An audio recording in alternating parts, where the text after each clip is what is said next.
It was just after midnight when the sound of paws on cracked asphalt through the alley behind the liquor store. Rain fell in thin, steady sheets, soaking the fur of the large German shepherd moving with purpose through the shadows. His name was Rocco, a name once shouted with joy in sunny backyards, now reduced to a whisper in the wind. 3 years ago, Rocco belonged to a man named Thomas, mechanic with oil-stained hands and a heart too big for the broken world he lived in. Thomas rescued Rocco from a kill shelter, where the dog had spent weeks staring silently through bars, waiting for someone who never came, until Thomas did. Their bond was instant, unshakable. Rocco was more than a pet. He was Thomas's shadow, his protector, his only family. They went everywhere together, long walks after work, Sunday morning drives, and nights by the fire when the world outside got too loud. But then life unraveled. Thomas lost his job. Bills stacked up. His truck broke down, and so did he. Depression crept in like black mold. And when eviction notices came, Thomas did what he thought was best. He let Rocco go. He didn't dump him. He handed him over to a no-kill rescue group with tears in his eyes, a note clipped to Rocco's collar. Please find him someone better than me. He deserves the world. I'm sorry. But Rocco didn't understand love measured by sacrifice. He didn't understand how someone could disappear from his world with a single goodbye. He waited. Days turned to weeks in a foster home, but no one contained him. Every chance he got, he escaped, retracing steps, sniffing streets, finding pieces of a life he no longer had.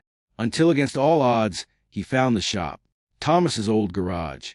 Now abandoned, boarded up, silent. Still, Rocco waited there, rain or shine, sleeping under rusted scaffolding, guarding memories. People saw him.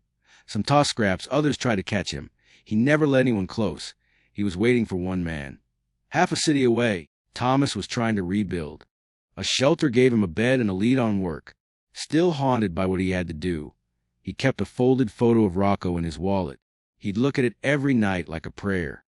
One morning, a mechanic from his office saw Thomas on the street. He slowed his truck and leaned out the window. "You still got that dog?" he asked. Thomas shook his head, pain flashing across his face. "Damn shame. Big Shepherd's been camped out behind the shop for weeks. Thought it was yours." Thomas didn't speak. He just ran. When he reached the garage, breath rag, heart pounding, he saw the Silhound. Soaked, leaner than before, but unmistakable. "Rocco," he whispered. The dog's ears perked. He stood, tail stiff with disbelief. "Rocco, it's me." There was a moment. A breathless pause in the air, like the world stopped turning. And then the shepherd bolted forward.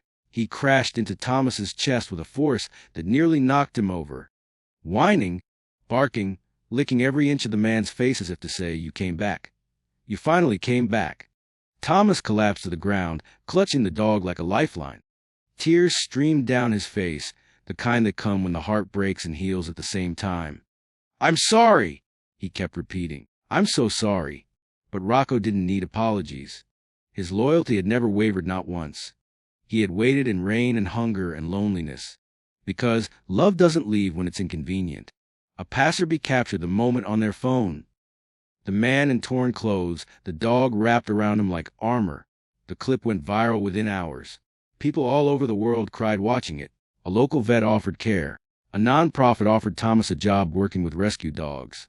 That night, in a small borrowed room with a mattress on the floor, Thomas lay with Rocco curled against his side, one hand resting on the dog's chest, feeling the slow, steady thump of a heart that never gave up.